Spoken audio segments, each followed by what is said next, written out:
Your Excellency the President, Excellencies, heads of state and government, ladies and gentlemen, Mr. President, Sisi, thank you for convening us and for a timely theme, delivering for people and the planet. What an opportune time to meet right after the COVID-19 pandemic.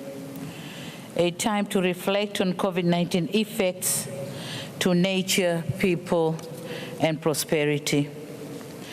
Along with the pandemic came lessons, opportunities, and a powerful reminder of the nexus between environmental health and human health. A reminder to build better and sustainably by retracking our footprints towards green transition. Our yesterday's inaction should not be our today's excuse, because science has unfolded the scale of this planetary crisis in its effects to vulnerable communities and our course of action.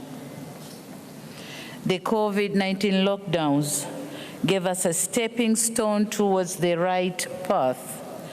This green path is sustainable through transformed and modernized industry and infrastructure, accelerated economic diversification and competitiveness, and strengthened resilience.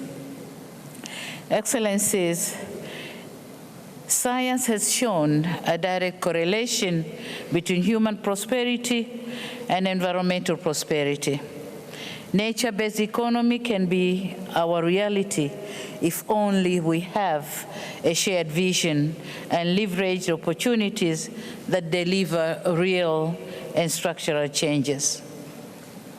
We are in Sharm el-Sheikh, a city in a continent whose economy relies explicitly on natural resources, a continent where millions of its vulnerable communities are grappling with poor public health, greenhouse gas emissions, and loss of livelihoods due to severe climatic effects.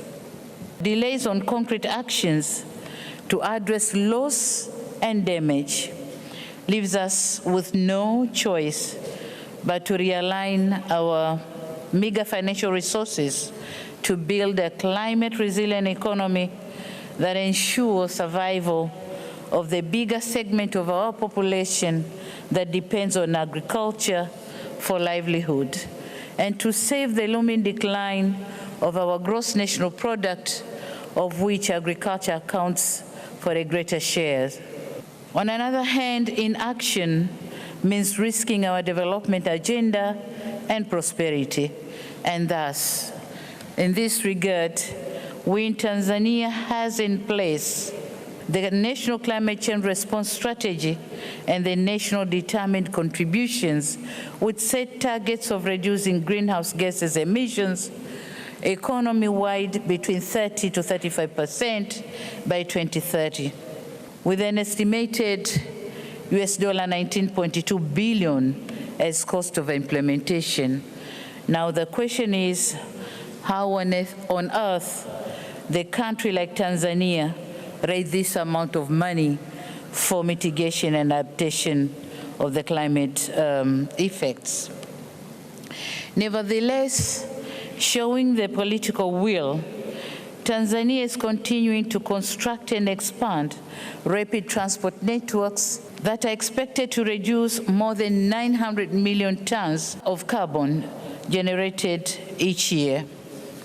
We are also determined to increase the use of renewable energy sources from 60% in 2015 to 80% in 2025. Tanzania also is committed to preserve 48 million hectares of forest, and this is about 55% of the total land area of the country.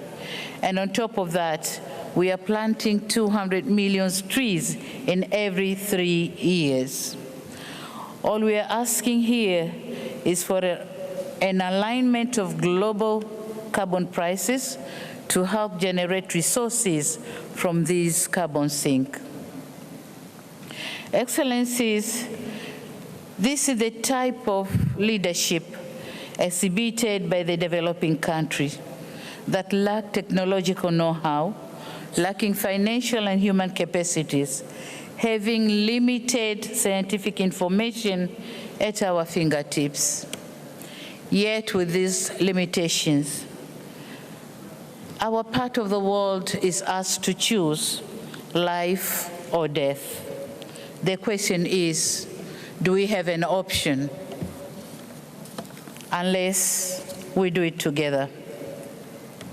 And in this regard,